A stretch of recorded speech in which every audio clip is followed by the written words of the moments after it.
Maybe some of them have been killed. You're all alone. You don't know where you're going. Maybe you've been walking for months. You end up in a different country and you fall upon a refugee camp.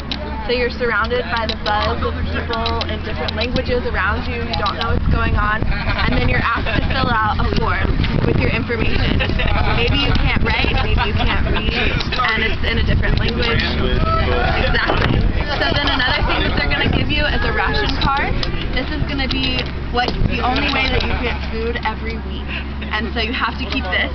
And as well, you're going to get an identification card. And that card you have to have on at all times to identify you as a refugee. And now you're just one of 42 million refugees in the world. And so the story that you're actually getting and the identity you're getting is actually the identity of a high school refugee student in San Diego. And so if you were to come to the event tonight, they'll all be there. So there you go. From 5 to 7. She's ID. Oh, here you go. I can't turn them off. Okay. Security.